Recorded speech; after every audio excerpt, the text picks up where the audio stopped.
Naruto and Jiraiya were racing through the trees on the outskirts of Konoha. Naruto smirked at the Sannin. "You're getting slow in your old age, Sannin." Jiraiya grumbled. It wasn't that he was getting slow. Naruto had gotten faster. A hell of a lot faster. "Watch it, brat. I may have let you call me that while we're traveling, but not once we get back." Naruto smiled lazily at Jiraiya. Hi. Naruto's personality hadn't changed much over the years, much to Jiraiya's surprise. He'd resisted every single attempt from the super pervert to turn him to the dark side, much to his dismay. Naruto still wore very similar clothes to when they had first left. Mask, black muscle shirt, long black pants and katana strapped to his back. The only changes to his apparel weaponry was a pair of fingerless black gloves that had metal plates over the back of them, and the scabbard for his katana had been replaced with a mirror copy of it, except that the scabbard was now yellow instead of white, and the kanji for White Fang had been changed to Yellow Fang. As for Naruto's physical changes, his hair had grown longer. The ponytail now came down to the back of his knees, as well as getting thicker from more hair being used for it. His body was now well and truly into puberty, allowing him to finally build some body mass. His body was not the overly ridiculous one of a bodybuilder who did nothing but concentrate on building the size of his muscles. It was that of someone who was used to arduous training, and said a lot more than a bodybuilder's body would about their strength. He had also reached and surpassed the 6-foot mark in height. Last time he was measured, he was 6 foot 2 inches. The muscle shirt stuck tight to his skin, revealing his developed six-pack and pectoral muscles. If you were to look at his eyes, it still held the lazy look, but if you had gotten to know him for a while, you could see a very strong undertone of confidence that can only be gained through engaging in countless battles, and coming out the other end as the victor. Naruto smiled at the white-haired Gama Sennin, waking him from his thoughts. "I said, I'm going on ahead." Jiraiya grumbled as Naruto pulled out a three-pronged kunai and hurled it through the trees. Southgate. The guards on duty had long ago detected a Sannin-level chakra signature, and one that shocked them when they figured it was above the other. When they saw kunai plant itself into the ground in front of them, they were wary until they saw a flash of yellow light that appeared from the trees and landed next to the kunai. They tried to make sense of the figure standing there, letting no hostility show, but rather extreme happiness to see them. Just after, a very worn-out white-haired old man jumped down beside Naruto, who they recognized instantly. "Hey, Jiraiya-sama." Jiraiya looked up at them. "Yeah, it's me." The guards looked at Naruto. "Then you must be." Naruto smiled. "Yup, Naruto. Good to see you, Gemma-san." The Senbin chewing Jounin cracked a smile. "We've been waiting for you. Tsunade-sama asked to see both of you as soon as you got back." They nodded and walked through the gate. Naruto immediately felt a very familiar chakra signature to his left up on a roof. Naruto turned to see Kakashi reading one of the infamous little orange books. Naruto waved to him, and Kakashi raised a hand. "Hey there, Atato. You sure changed." Naruto smiled lazily. "Only on the outside, Nison. Oh, by the way, I got you a present to thank you for the sword." Kakashi looked up as Naruto jumped up onto the roof and pulled something out of his pocket. Kakashi froze when he saw it and began trembling. This is. Naruto smiled. "Yup. Next in the series after 4 years. Icha Tactics. Limited edition pre-release copy signed by the king of perverts himself. Enjoy, Nison." Kakashi gingerly took it, hoping this wasn't some cruel genjutsu Naruto was using. When he grabbed it, it felt resoundingly real. Kakashi was far too engrossed in this newfound treasure to come along with Naruto. Naruto turned back to see that they had added a 5th face to the Hokage monument. They added Tsunade's face to it.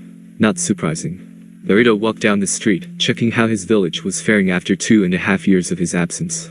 Like with every other town he had been to for the last year and a half, the girls immediately flocked to him, which made Jiraiya rather depressed. Naruto kept walking until he stopped when he felt a very familiar chakra source nearby. Hisashiburi de Nakurenai-chan.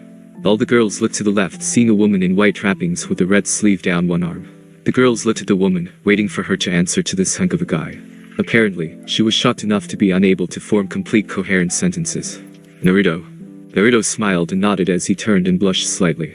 Kurenai may have gotten older, but she was still as startlingly beautiful as when he had left. He walked up to her, keeping the lazy smile. "What's wrong, Kurenai-chan? It's only been 2.5 years." Kurenai blushed as she got a close-up view of Naruto's startlingly well-toned body. Naruto opened his eyes to notice her reaction. "All girls seem to get that reaction around me recently, Kurenai-chan. Don't worry, I've stuck to the bed." Kurenai nodded slowly. If it was just her and Naruto, she probably would have given him at least a hug, if not a kiss. However, the rather weak amount of color intent coming from the girls was spoiling the mood. Naruto looked around in a clearly bored tone. "Girls, I'd prefer it if you didn't be jealous. I've known her for over 10 years now." The girls didn't get the point, so Naruto scowled and formed a set of one-handed seals, which cast a very convincing genjutsu over himself and the girls, which made them believe he had finished his conversation with Kurenai, and had walked off. Not having the genjutsu sense Naruto, Jiraiya or Kurenai had, the girls followed it without question until it was several blocks away when Naruto dispelled it, much to the girls' dismay. Meanwhile, Naruto had turned back to Kurenai. Amenasai, Kurenai-chan. Kurenai shook her head dismissing it. No problem, Naruto.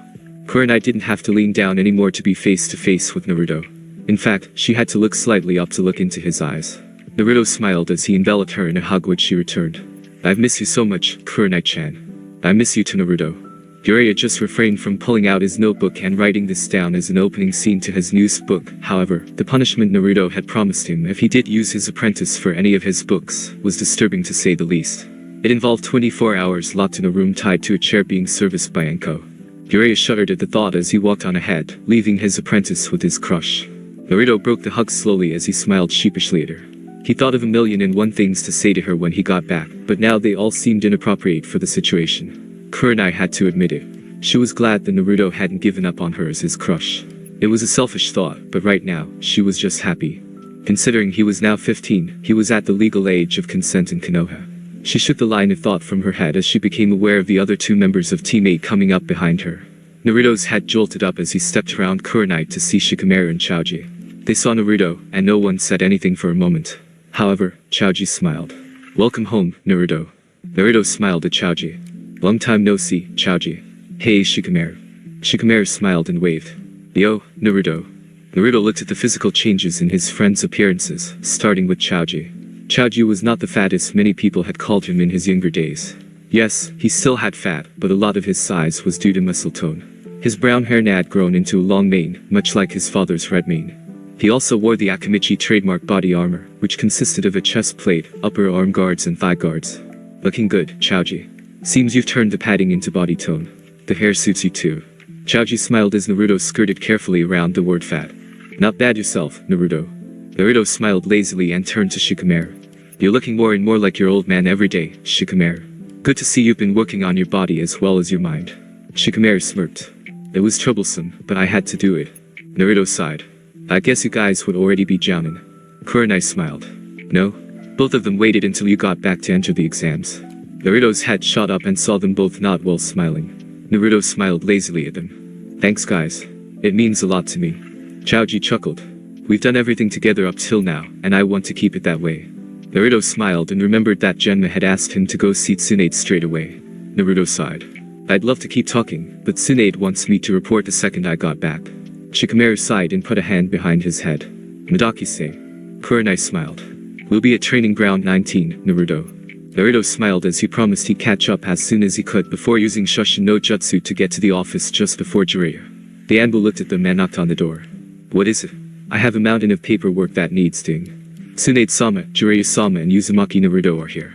There was a scrambling before quick shuffling steps were heard, and the door flew open. Naruto smiled lazily. Same ridiculous bust and no sign she'd aged a single day. Tsunade smiled at them. Welcome home, Naruto. Thanks. Jiraiya was sulking. It felt like he was unimportant. Tsunade turned to Jiraiya. Did you turn him into a pervert? Jiraiya's sweat dropped. He hadn't seen his former teammate for 2.5 years, and the first thing she asked him, did you turn him into a pervert? Jiraiya sighed. No, but I tried. Tsunade glared at him before walking back into her office with the two of them following her. Jiraiya and Naruto had given Tsunade a full report on their time away, including learning from several masters. He thoroughly enjoyed his Kenjutsu training with the old man, as well as his Fuinjutsu training with an old woman. His Kenjutsu instructor had been shocked at the boy's ability to take the basic style taught to him, and modify it to suit his own style. The basic style taught by the old man was similar to Academy Taijutsu. If you tried using it on an experienced opponent, they'd laugh and show you how it was really done. His Jounin Sensei was startled at Naruto's ability to lap up her lessons. At the end of the report, Tsunade asked a question that would sum up Naruto's abilities. What level do you think Naruto's at? Jiraiya sighed. With or without Kyuubi chakra? Without. Between Sannin and Cage level. Tsunade and Shizun's eyes widened in disbelief. Without Kyuubi chakra, Naruto was stronger than them. What about with it? Jiraiya sighed. You don't want to know. Tsunade contemplated this before she smiled. Well, lucky for you Naruto, the Jounin exam trials are coming up in 2 weeks. I have no doubts your team will make it to the finals at least.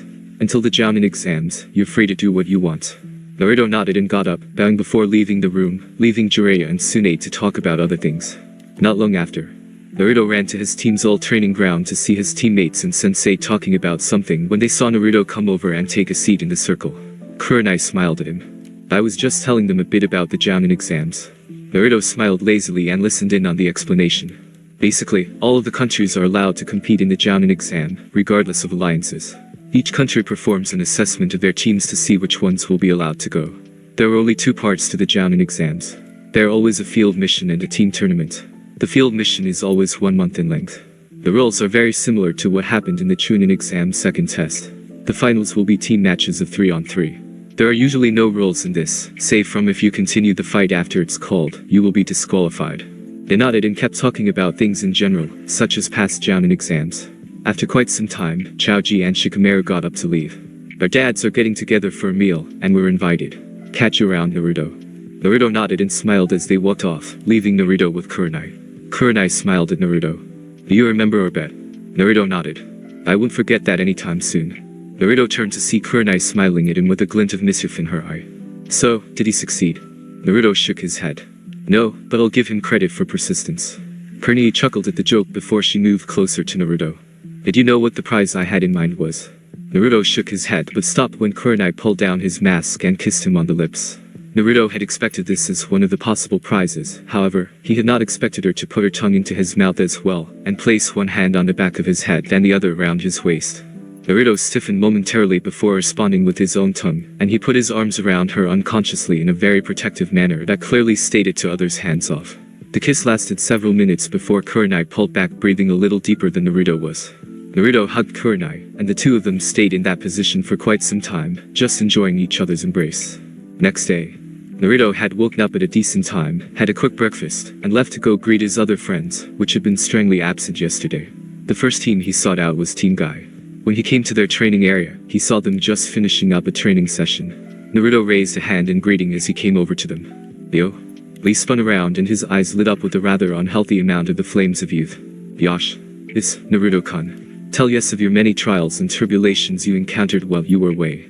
Naruto looked up from his musing on whether Lee had reached the second stage of the green spandex disease, and looked at Lee, expecting an answer. What was that, sorry? Niji and Tenten face faltered, while both Guy and Lee harped on about hep attitudes. Niji seemed to recover first. How did you not hear that, Naruto? Naruto looked up at the sky as he thought about it before smiling lazily. I was wondering if the personality copy from Guy Sensei to Lee had completed yet, and then I saw him expecting an answer, so I asked him what he had asked me. The hull of Team Guy sweat dropped. Both Tenten and Niji had to admit that was an excellent way of tuning them out. They really needed to have training sessions on how to do that. Naruto saw Tenten marveling his blade and he smiled, pulling the blade out and handing it to Tenten, who looked over the blade with a critical eye. This has to be one of the finest blades I've seen in a long time. The blade has been folded the perfect number of times for its composite materials and size. It's lightweight and strong. Naruto, where did you get this? Naruto smiled lazily at a questioning glance. Aniki gave it to me before left. Its old name was White Fang. Tenten's eyes shot open as did Guy's. Tenten smirked. No wonder it's so good. I thought I recognized my father's work when I saw it. This was his masterpiece. You're very lucky to have it. Naruto smiled. Yup. Say, Tenten, can I have a proper Kinjutsu spar against you? No ninjutsu, jinjutsu or taijutsu. Don't hold back either. Tenten's eyes narrowed, but she smirked. Sure thing. Tenten pulled out a scroll and produced a katana that was slightly shorter than Naruto's. Guy was refereeing the match and told them to take their places. Once they were both ready, they drew their swords and Tenten charged. Naruto brought his blade up to block with one hand on the hilt. Tenten's attack had been nothing more than a test of Naruto's blocking ability and strength. Naruto's eyes narrowed. I asked you not to take it lightly. Tenten jumped back. Naruto was obviously a hell of a lot more skilled with his katana than when he had left. If Tenten didn't know any better, it looked like a long-forgotten style of Kinjutsu that was the predecessor of two current styles that sprang up from it. The Heiatsu Mikazuki style and the Hananomai style. Both styles were light of dances of Kinjutsu that were extremely hard to master, and rather powerful when they were. The predecessor had elements of both styles infused into it, and was supposed to have been lost at least 60 years ago. Tenten's eyes narrowed. Where did you learn the Kinjutsu style? Naruto smiled. Class S secret.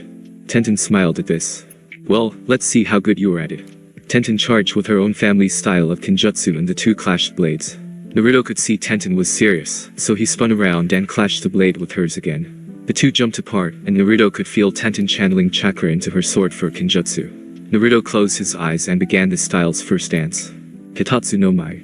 This caught everyone's attention, especially from the amount of chakra coming off the blade in very gas-like waves. Nami no Mai. Naruto brought his sword down and unleashed an arc of chakra from the sword that resembled a wave. Naruto slashed the sword sideways and released a horizontal wave of the chakra. This was done in the space of under a second, and Tenten jumped to avoid the double attack and looked behind her, as they carved through everything in their paths. After they had disappeared from visual range, the chakra became too unstable to hold its form and they exploded, clearing a 20-meter wide area of forest. Tenten turned back to Naruto, who brought his sword up into a ready position that could easily shift to a defensive or offensive stance. That was the first dance. Naruto nodded. How many are there? Naruto thought about it. Officially, 10. I have created another 2 that I alone can use. Tenten's eyes widened.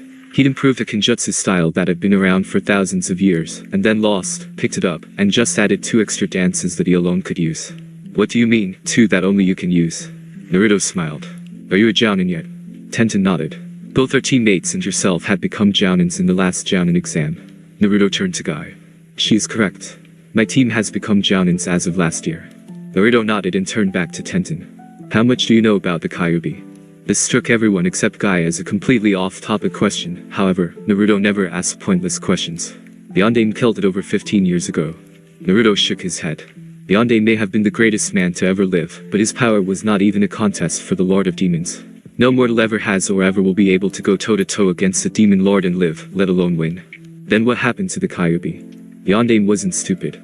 He knew he couldn't win with his current powers and allies, so he called on the only being more powerful than Kyuubi to help him. Shinigami. Everyone's eyes widened at this. However, a mortal calling Shinigami from hell is no trivial matter. For payment for his services, Shinigami requires 2 live souls. The soul of the user and the soul of the target. Essentially, the Kyuubi and Yondaime died in a physical scene. However, the Kyuubi's soul was ripped from his body and sealed inside a newborn infant, the only thing that would be able to hold the vast amounts of demonic chakra without breaking immediately. The Yondaime's soul held the Kyuubi at bay and will do so until the child dies. Take a guess who that child was. Niji's eyes widened as realization struck him. Naruto. It was. Yeah. It was me. The 3 newly appointed Jounin's eyes widened considerably. Guy nodded in agreement. The correct term for a person like Naruto is a Jinchuriki. They are able to wield unfathomable power. However, as far as I can tell, Naruto prefers not to use that power and rely on his own, unless the situation calls for it. A very noble action. Tenten turned back to Naruto. I know I can trust you guys not to go telling this to every man, woman and child. This secret is mine and mine alone to tell. All 3 of them nodded. Naruto, that S-class secret you referred to in the Chunin exams. Yeah, this is that secret. They nodded. No wonder it was an S-class secret. Naruto looked at them individually. Do you think any less of me for it? Lee was the first to answer. Yash. Naruto-kun proves his flames of youth burn far more brightly than the Kyuubi's. Guy-sensei. We should run 500 laps around Konoha on our hands. Naruto's sweat dropped and turned back to Tenten. He's more like Guy than I thought. No kidding. Naruto shook his head and turned to Niji. Naruto, I never have and never will think any less of you. You taught me that a person's reputation and affiliation means nothing. Naruto nodded as he turned back to Tenten, and saw she was smiling. I won't think less of you if you teach me that style. Naruto, Guy, Niji and Lee sweat dropped until Tenten burst out laughing. I'm joking. You've always been a good guy and you still are now. I still want to learn that style, though. Naruto laughed nervously. We'll see. Tenten smirked and re-engaged in combat. Both of them clashed swords until Naruto found an opening and thrust his katana to within an inch of Tenten's midriff, right where the kidney was. Tenten saw this, and her eyes widened before she looked back up at Naruto to see him smiling. I haven't had a decent Kenjutsu match like that in over a year. Thank you, Tenten. Tenten nodded as Naruto withdrew his sword and bowed, which Tenten returned. Naruto followed all 4 of the Jounins to a restaurant for lunch before excusing himself, paying for his meal and taking a quick shower, before going to find Team 10. Not too long after, Naruto stepped out of his apartment and went to look for the 3 members of Team 10. He was walking down a little used street when he spotted someone who had a rather shady, yet somewhat familiar look to him. Naruto stopped and saw immediately who it was. Shino. Shino nodded. Hisashiburi Dana, Naruto. Yeah, it has been a while. How have you been? Well enough. Yourself. Naruto smiled lazily. Great. Where's Kiba and Hinata? Shino looked up, the midday sun reflecting off his glasses. They will be here shortly. Not 5 seconds later, Naruto heard a thump behind him, and turned to see Kiba on one very large dog that could only be Akamaru. Kiba saw Naruto and grinned. Naruto. I was sure it was you. Naruto smiled as he shook Kiba's hand. You're looking roguishly handsome these days. Kiba smiled baring his fangs. Wouldn't you know it? The girls are all over me. Naruto smiled as he heard Shino talk from behind him. This is true. They will not leave us alone even when we train. It is rather annoying. Naruto smiled and he walked up to Akamaru and pulled out the carry bag he was given from his leftover lunch, and gave a couple of pieces of the beef to Akamaru, who gladly ate them, and barked happily at Naruto, who gave him a scratch behind the ears. Naruto resealed the plastic container and wrapped it back up when he saw another person walking up to them. Naruto recognized it immediately as a Hyuga because of the dark hair and pupilless lavender eyes. However, Naruto did not recognize this one. It was female, but he'd never seen this Hyuga before, considering she was the same age. However, when she stepped out of the shade and into the sunlight, Naruto saw the hair was not pitch black, but navy blue. There was only one Hyuga with that hair color he knew. Hey Hinata. Hinata looked up and smiled at Naruto. The carry, Naruto-kun. Arigato, Hinata. Naruto noticed that Hinata was no longer passing out and wetned near him like the old days, so he smiled at her. You're not fainting around me anymore, Hinata. Hinata blushed and smiled. I found someone else I like. Naruto's eyes widened. Oh? Who would that be? Hinata walked up to Shino and grabbed his arm, which he did not resist. Naruto's mind worked for a few moments before he smiled. Good for you. I'm happy for you. However, I would never have expected it to be you, Shino. Still, congratulations. Hinata smiled. Arigato, Naruto-kun. Shino nodded his answer and they waited for their sensei. Asuma came up and noticed a new addition to the group. The new addition spoke to him with his back towards him. Those cancer sticks will be the death of you, Asuma-sensei. Asuma's eyes widened as the boy turned around, and he saw Naruto. He smiled. Good to see you too. How have you been, Naruto? Naruto smiled in that irritating fashion he had picked up from his adoptive brother many years ago. Great.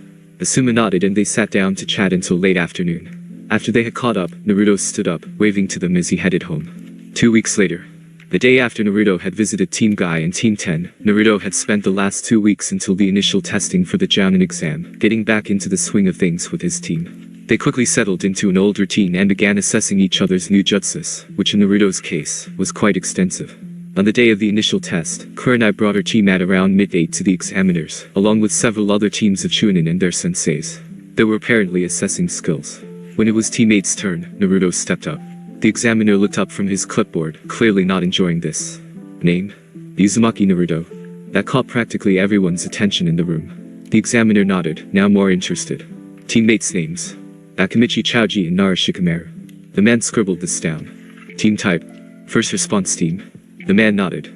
First response teams were usually a team that covered most types of fighting, and were able to get to a problem spot, and with no previous info on the opponents, hull down the fort before backup arrived. Not an easy choice.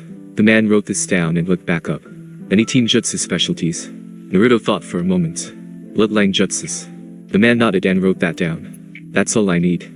Naruto nodded and led his team over to the side of the room where the other teams were waiting, while Kurenai walked over to the other side of the room, where the Jounin Senseis waited. After they had finished, they were taken one team at a time into a small training field where a Jounin was standing. When teammates stepped up, the man nodded at them. Teammate. Naruto nodded. The man stood up. This fight will be one-on-one with pure ninjutsu. Who do you want to select to represent you? Naruto smiled.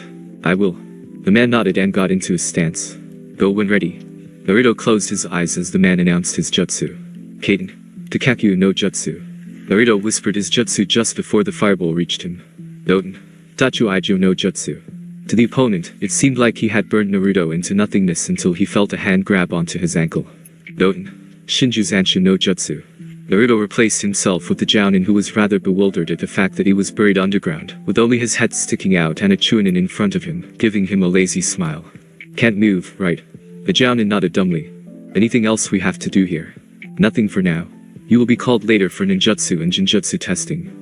Naruto nodded and stood up, taking his 2 teammates with him. The Jounin looked back at him. Hey, aren't you going to get me out? Naruto smiled at him. You're a Jounin, do it yourself. Shikamaru sighed. Mandaki-say. Naruto smiled as they left the training area, and one very annoyed Jounin. When they were called next, they were asked to perform a jinjutsu besides henge. Naruto looked at Shikamaru, who nodded and formed 3 hand seals before announcing his jutsu. Meijin. Jigoku Kauka no Jutsu. Naruto smiled as the area was bathed in red light, and the Jounin practitioner looked up to see, as the jutsu name suggested, a rather large ball of hellfire descending upon him. He tried to dispel it, but found he was unable to. Shikamaru looked at him in his regular disinterested tone. Dispelling regular Genjutsu might work, however, demonic illusion types of Genjutsu can only be dispelled by Genjutsu specialists. Shikamaru released the last seal, and the fire died down, leaving the area untouched. The Jounin nodded. Pass. Go and wait for Taijutsu test. They nodded and left, waiting for the Taijutsu test. When they were called out, the Jounin looked at Chaoji. You're the only one who hasn't been tested on your team yet. Go when ready.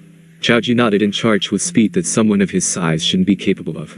The Jounin's eyes whitened from behind his glasses and went to block Chaoji's attack. However, blocking is something that should be avoided when fighting in Akimichi. Chaoji put a massive amount of power behind the punch and slammed the Jounin into the far wall. He fell to his hands and knees before getting slowly back up, coughing and patting the dust off his clothes. You guys are fine. Go and wait for the results. They nodded and left the testing field and awaited the results. After an hour, the examiners came back in. The head examiner looked up from his clipboard. We have the results. The following team has passed. Only one team passed. People began murmuring amongst themselves as to who the team could be when the examiner announced it. Team 8. Would said team please report to the Hokage's office tomorrow morning at 8 a.m. Thank you. Naruto smirked as he got up and led his team to their Jounin Sensei, and together, the four of them walked out of the room, acutely aware of the stares they were getting. When they got outside, they saw it was early evening.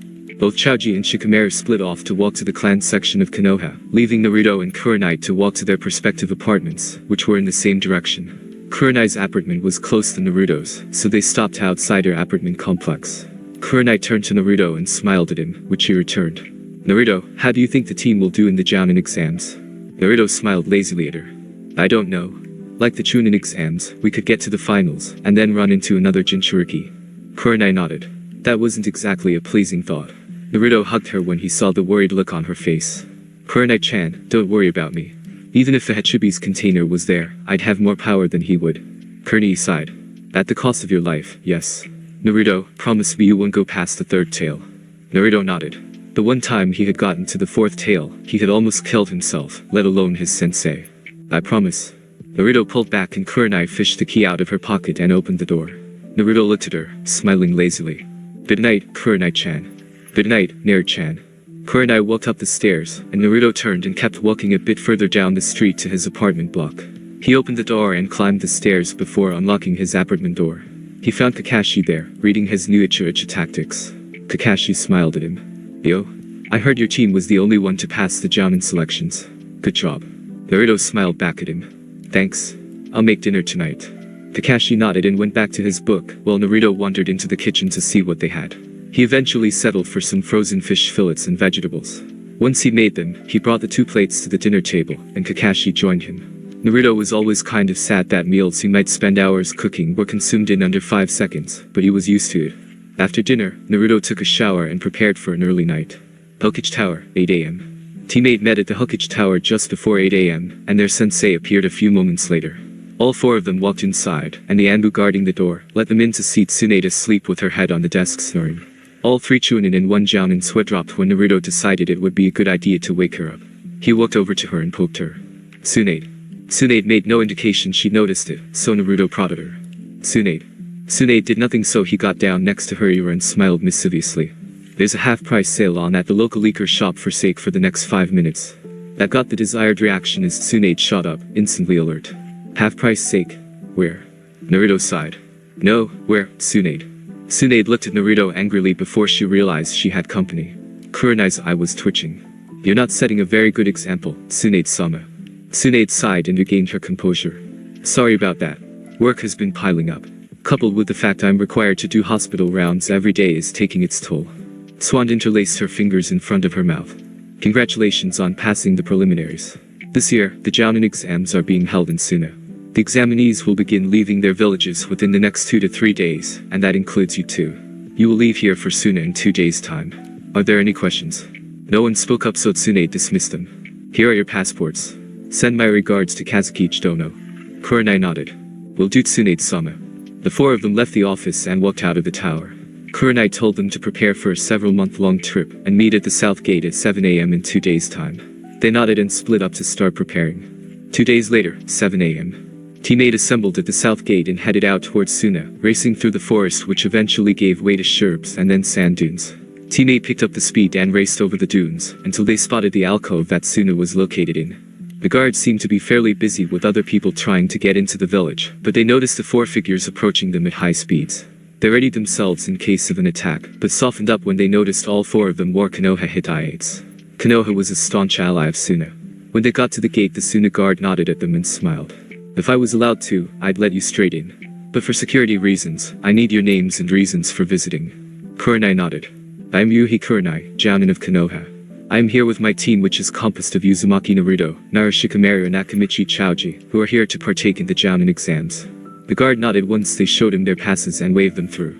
Naruto saw a lot of other Chunin teams from every country that could afford to send them milling around, sizing each other up. Naruto was walking past a team from Kumo when Naruto and the obvious leader from the Kumo team drew side by side, and both stopped.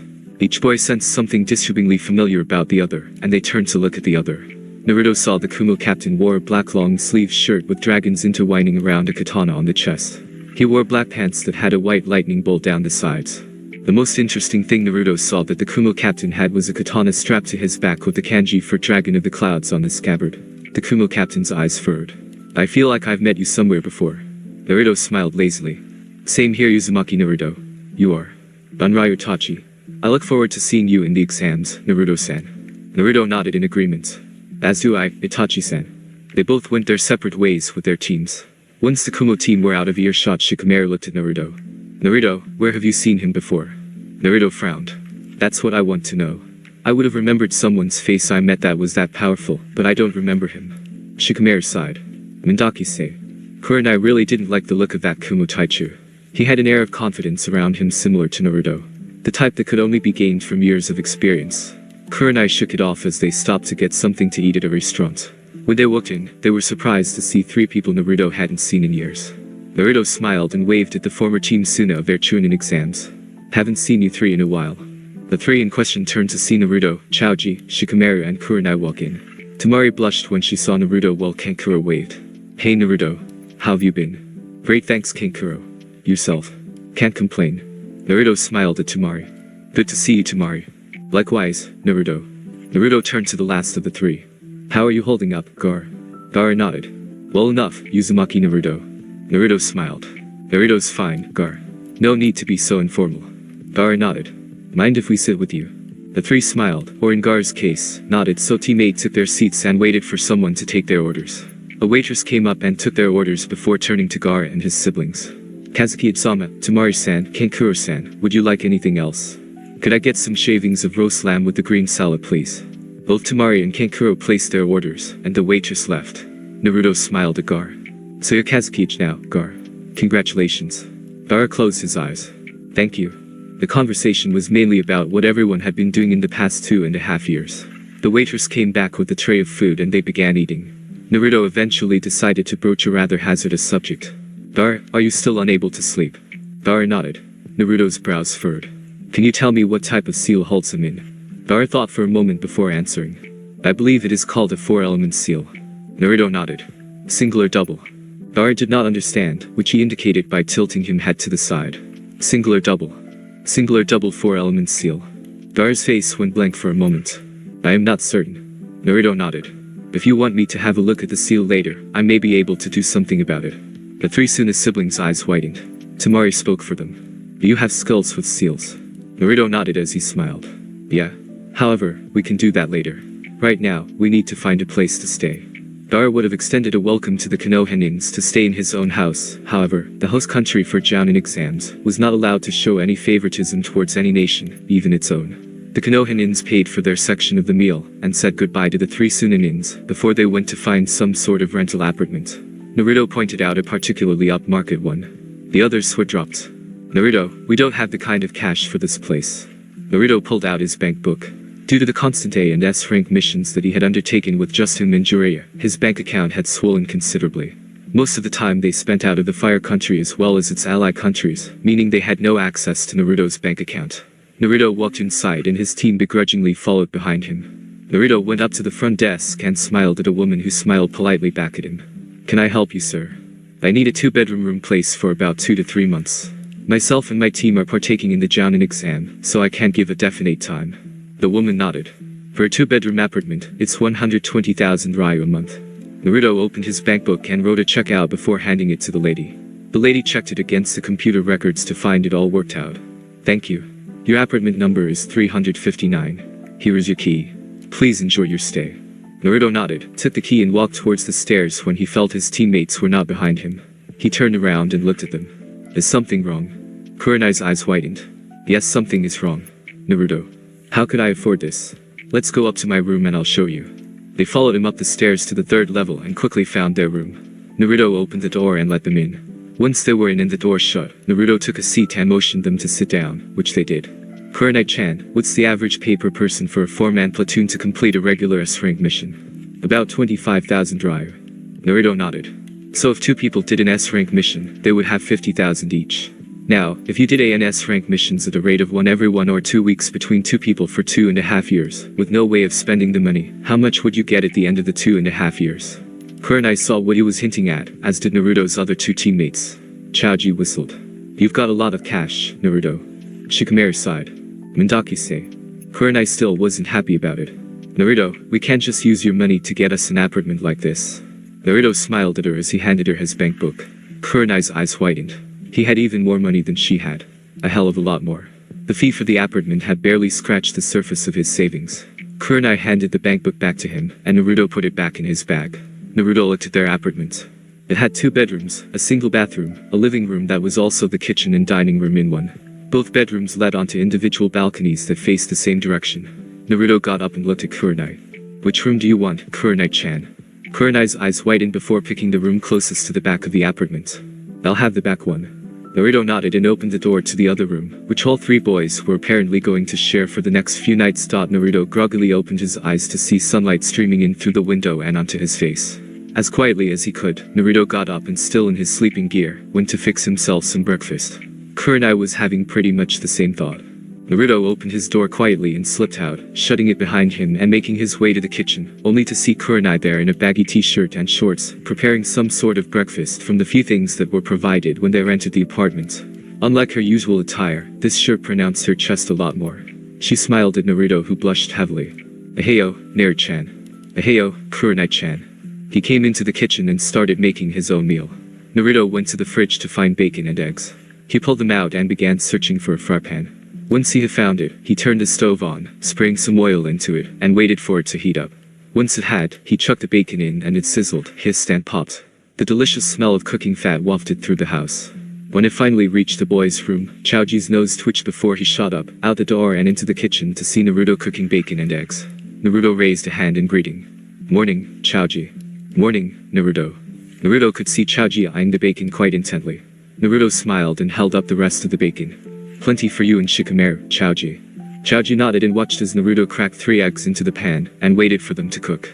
Once they were done, Naruto pulled out a plate and loaded the bacon and eggs onto it, before pulling out a knife and fork, and putting them on the table with the food. Naruto smiled at Choji. You can have that one. Choji smiled warmly at Naruto. Thanks, Naruto. Naruto waved it off just as Shikamaru came in wearing his normal ninja attire, and yawned widely. Choji, did you have to make such a troublesome amount of noise? Choji looked up from his breakfast and smiled sheepishly. Sorry about that, Shikamaru. Shikamaru said nothing as he went into the kitchen and looked for something to eat, settling for several pieces of fruit and some toast to start the day. Naruto had already begun frying the next lot of bacon, and had just put in the eggs when Shikamaru and Choji finished their breakfast, and put the plates in the sink to wash up later. Both of them went back to their room, leaving Naruto and Kurenai to finish making their breakfasts and sit down to eat together. Naruto sat next to Kurenai and they ate in silence. That is, until Kurenai looked at Naruto. Naruto, promise me that you will take care of yourself. Naruto saw from the look in Kurenai's eyes that there was another meaning underneath, so to speak. He knew this wasn't one of the times to use his laid-back attitude, so he looked at her sincerely and nodded. I will, Kurenai-chan. Kurenai hugged Naruto to her, and much to his dismay, began crying. He'd never seen Kurenai cry before. Naruto put his arms around her to try and comfort her when she explained why she was crying. Naruto, when I was much younger, I had a boyfriend who would have done anything I asked him to. However, he went with his team to the Jounin exams, and he never came back. I don't want the same thing to happen to you. Naruto now understood why Kurenai had been called the Ice Queen of Konoha. She had kept her feelings suppressed to stop the possibility of the same thing happening again. Naruto wiped the tears away and pulled down his mask, leaning in to kiss her. Kurenai stiffened initially before relaxing and accepting the kiss. Naruto pulled back after little more than a minute and looked into her eyes. Kurenai-chan, I will live, at the very least until I become Hokage. I'm not going to die on you. I promise, just believe in me.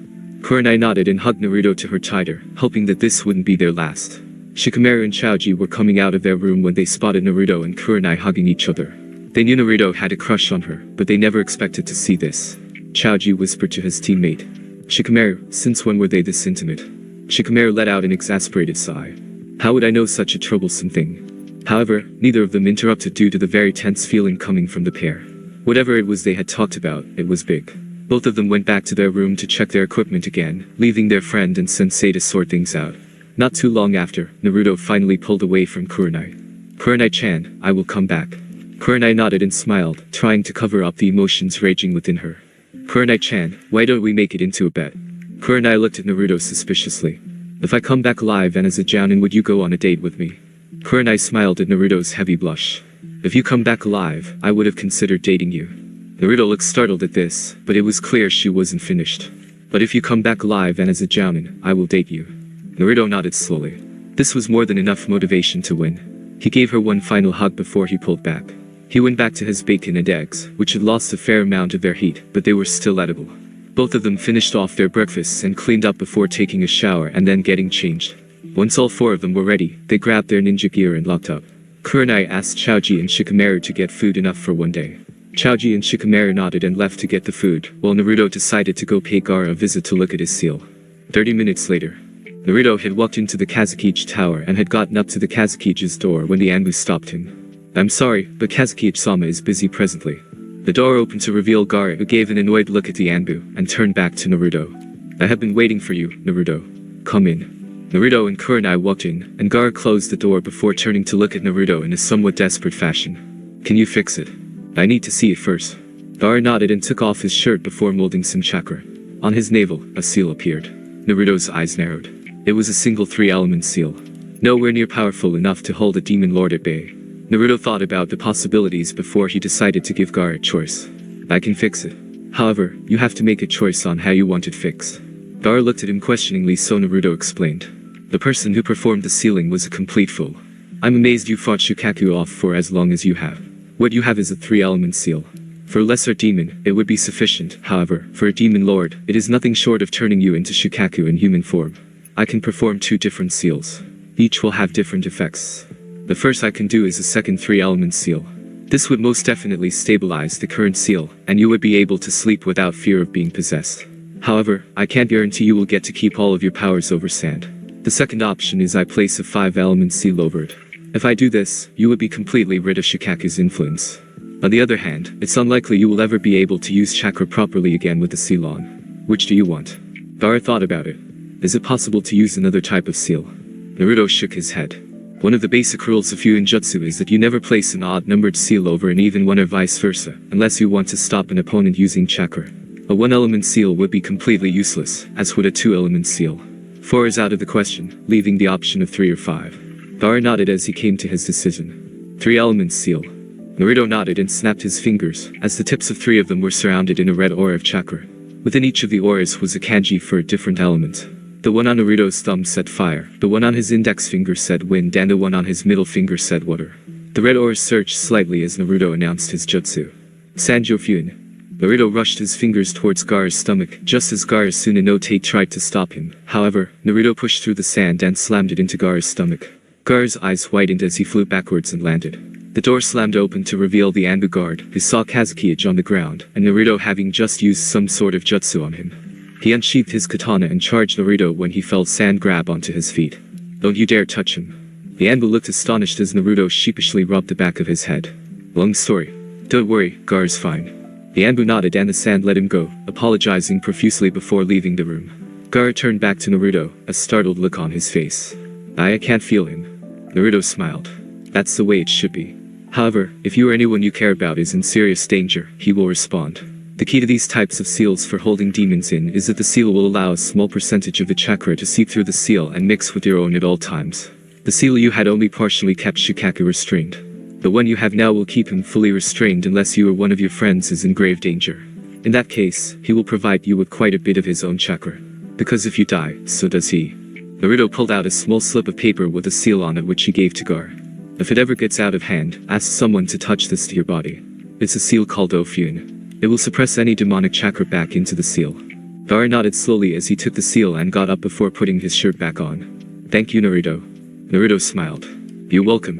Naruto and Kurenai stayed for a bit longer and chatted with Gar until he was called to a meeting. Again, thank you, Naruto. I apologize for cutting this meeting short. Naruto smiled lazily. No problem, Gar. The three of them left the office where Gar was escorted by 2 members of the council, while Kurenai and Naruto left to go see how Choji and Shikamaru had done with the shopping. That night, as Naruto had expected, Choji had gone slightly overboard with the shopping, despite Shikamaru's best efforts to stop him. Choji smiled sheepishly as Naruto inspected the food. Choji, we need to eat healthy food as well as chips. Shikamaru sighed. It was troublesome enough to get that. Naruto smiled lazily as he helped the other 2 unpack the groceries, which were about half essentials and half snacks. They had just finished unpacking when there was a rather loud and desperate knocking at their door. Naruto shrugged and walked to the door, not before the person knocked again. Naruto opened it to see a rather scared-looking Temari. What can I do for you, Temari? What the hell did you do to Gar? Naruto looked up at the ceiling as he did when he was deep in thought or remembering something. Well, his current 3-element seal was highly unstable, so he's trying to go to sleep. Naruto smiled. Good for him. Temari was about ready to smack Naruto. He's trying to sleep. Naruto nodded. Inwardly, he was thoroughly enjoying this. I heard you the first time. So, you came to tell me he's trying to go to sleep. Temari's hand was itching for her fan. How could he be so irritating and calm at a time like this? If he sleeps, he'll have a good night's rest, I know. Temari punched him back into the room where he collided with the kitchen bench. Baka. Naruto got up and smiled. You still have quite the temper, Temari. You know if Gar sleeps, Shikaku will come out. Will it? I thought I did a pretty good job of fixing that. Temari stopped her rant and thought about what Naruto had just said.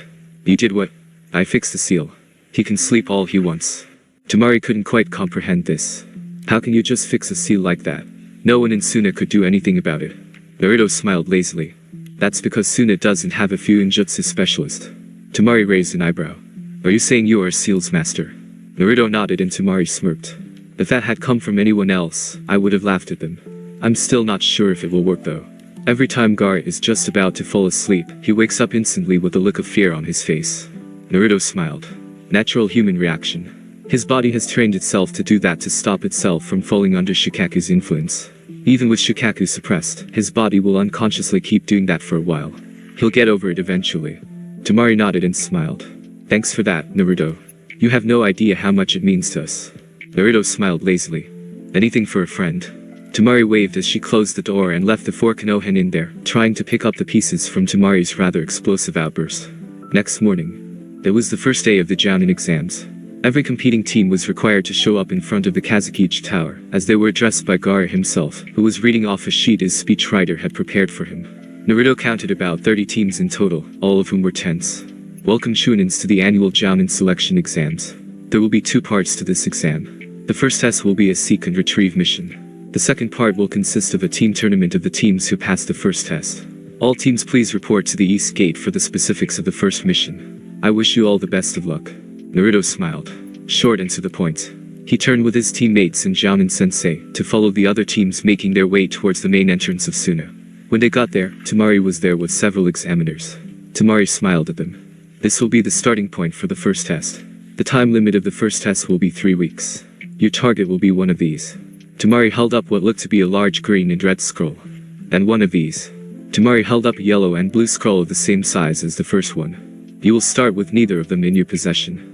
In a 200 square kilometer area behind me, you will have to find squads of Suna Jounins that will be located throughout the area that will have one scroll with them. You will know when you have reached the edge of the field if you look closely enough. You are allowed to fight or trade other teams for the scrolls. Here are the conditions that will fail you. 1. If you do not return with both scrolls by the time this test is over, you will fail. 2. If you lose or bring an unrecoverable teammate back, even if you have both scrolls, you will fail. The test begins at 6 AM tomorrow morning. Those who are late will be disqualified. Until then, dismissed. The teams broke off and began discussing tactics. Both Naruto and Shikamaru realized that teams would probably form alliances to take on other teams with scrolls to ensure their own success. Naruto turned to Shikamaru. Think we should form an alliance with another team? Shikamaru nodded. Yeah. However, it would be troublesome. We are the only Konoha team here. The teams from other countries will most likely form alliances with teams they know. We have to approach another team blind. Naruto nodded in agreement. The only problem was which team to approach. Naruto saw the Kumo team through the crowd, having apparently reached the same conclusion they had. Naruto smiled. Should we try the Kumo team? Chaoji nodded. They don't seem like bad people. Shikamaru sighed. Might as well. Naruto led his team up to the Kumo team, who saw them and nodded in their direction. Naruto-san. Itachi-san. Naruto led his team next to the Kumo team as they began walking back into the village. You've noticed it too, right? The Kumo captain nodded. Yeah. They're forming alliances. Naruto nodded in agreement. Quite a number of people were sending wary sideways glances at the Kumo team next to Naruto's. They seemed to be quite wary of you. The Kumo captain smiled. We have a reputation back home. Naruto smiled. As do we. Unfortunately, we're the only Konoha team here. The Kumo captain turned to Naruto and smiled. Are you asking for a temporary alliance despite the history between our villages? Naruto smiled lazily. Only if you want to. The Kumo captain chuckled. Think you can keep up? Naruto smiled again. Do you? The Kumo captain laughed out loud, causing many nearby people to look at him suspiciously. It's been a while since another team didn't beg for something like this from us. We might as well introduce ourselves. To my right is Sato Kinsuke. Kinsuke wore a black two-piece ninja set with no other really noticeable pieces of clothing. His face was that of an experienced warrior. Impassive but wary. His hazel eyes did not leave them as he nodded to them. Itachi turned to his left. And on my left is Genji Satoshi. Satoshi wore possibly the most noticeable clothing of the three, which consisted of black cargo pants and a sand-colored shirt underneath his Jounin vest. He was fairly well-muscled, but his clothing hid it well. His face was unremarkable, save for his emerald green eyes, which held an intensity not usually seen in shinobi after a few years on the field. Nice to meet you. Naruto smiled as he indicated Shikamaru. This is Nara Shikamaru. With his other hand, Naruto indicated Chaoji. And this is Akamichi Chaoji. They nodded at Chaoji, who smiled at them, and they continued walking back into the village. Next morning, 6 a.m. Team 8 and Team Kumo met in front of the gates 15 minutes before the start of the test. Tamari smiled at them as she looked up from her watch. Begin the first test. Everyone shot forward, desperate to find a pair of scrolls. Itachi turned to Naruto. I want to get ahead of the pack. How fast can you guys go? Naruto smiled. Set a speed. We'll keep up. The Kumo captain smiled. Let's double this. Shikamaru sighed. Mendaki-say. Chaoji smiled at Naruto. Should we take our weights off? Naruto nodded. At Naruto's insistence before he had left on his training trip with Jiraiya, Chaoji had started using weights. Chaoji formed a ram seal. Kai. The 6 of them shot forward, leaving the rest of the startled pack behind. Naruto focused chakra to his eyes as he began searching for the Suna squads. After half an hour, Naruto's Jinjutsu sense went off, and he whipped his head around. Found one. The Kumo captain smiled. Not a bad Jinjutsu for a Jounin, isn't it? Naruto smiled. No? Naruto looked at the Jounin casting the Jinjutsu and smiled before pointing a single finger lazily at them. Kai. The Jinjutsu unraveled, much to the dismay of the Jounins. Naruto smiled lazily at them before making a beckoning motion with his hand. Hand it over. The Jounin smirked as they disappeared and reappeared behind Naruto. You didn't even see us do that. You've got no chance. Shikamaru smiled. Actually, you have no chance. Look around you. The Jounins noticed that each of them had at least 3 explosive tags on their bodies. They looked at Shikamaru in surprise. The Kumo team smiled. These 3 from Konoha weren't chumps by any stretch of the imagination. When how did you? Chaoji chuckled. Good work, Shikamaru. Chaoji walked up to the Jounin who was carrying the scroll and removed it with no opposition. It was one of the blue and yellow ones. Shikamaru looked at them lazily. I'll leave the tags armed until we're a fair distance away to make sure you don't try anything troublesome.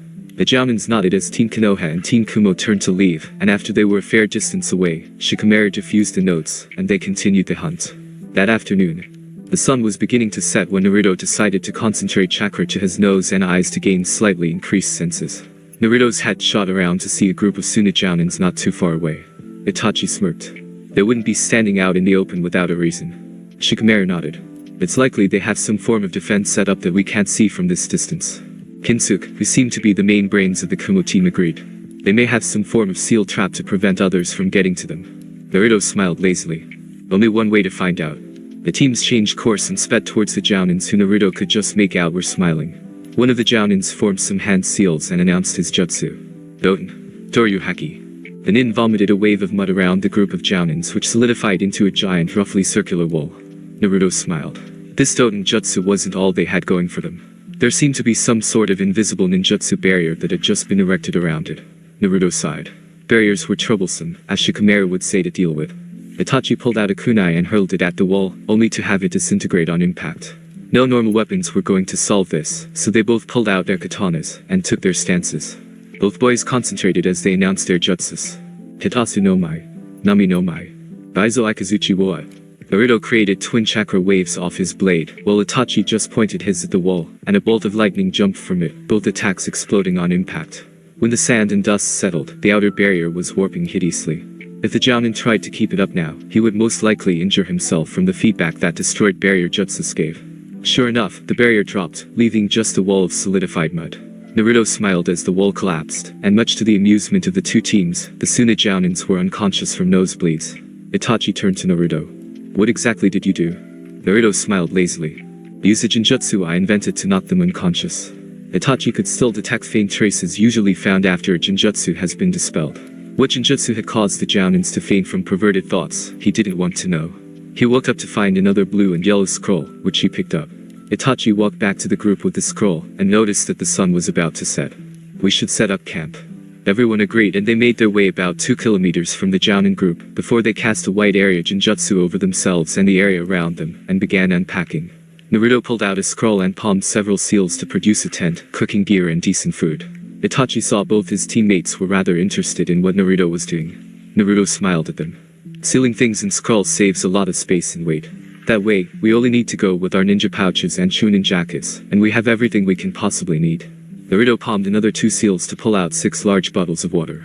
He handed 2 to his team and 3 to the Kumo team, which they gratefully accepted, leaving 1 for him. The Kumo team looked at Naruto as he unscrewed the lid and did apparently nothing. The problem was, the water in the bottle was disappearing, and Naruto was swallowing. Itachi laughed. That's some fast hand-to-mouth action you've got there. Naruto smiled. I learned from the best. My Naisen can eat a large bowl of ramen in under 3 seconds. The Kumo team did a retake of this. 3 seconds? No way. Chaoji smiled. It's true. You have to see it to believe it. Naruto pulled out some pre-made packets of salad, cooked meat and other things. You guys setting up home here? All 6 of them laughed at the joke, and Naruto pulled out some plates and dumped the food onto them, and handed them out to everyone. The Kumo team was glad now they'd paired up with the Konoha team. This beat rations any day. After they had finished, Naruto pulled out another scroll that was slightly different than the rest.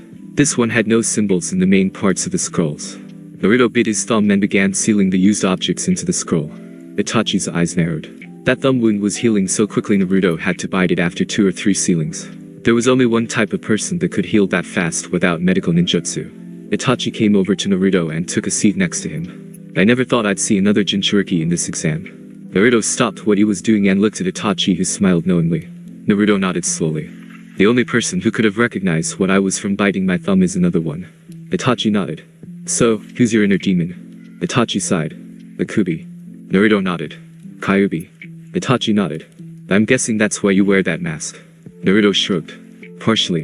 The markings of the Kyuubi only strengthen with age. I also wear it for another reason. Naruto explained the first 4 years of his life. Itachi cringed at the mention of beatings in a way that made it obvious he knew about them from personal experience. After Naruto's story, Itachi told his. He had been the son of the Yondaime Reikage who died to seal Kubi inside Itachi. People hated him as a child, and every time there was a lightning storm, the lightning seemed to strike him. At the time, he thought that even Kami hated him. However, he'd always lived through the lightning strikes, even felt slightly re-energized by them. On his 4th birthday, Itachi had overheard 2 people talking about a rumor that the Rakubi had been reborn as Itachi. The 2 people had no idea Itachi had been listening until he fled. For a number of years after that, Itachi had been cold and distant from the villagers. On his 6th birthday, Itachi had literally run into an old friend of his father, who had nearly fainted when he saw Itachi.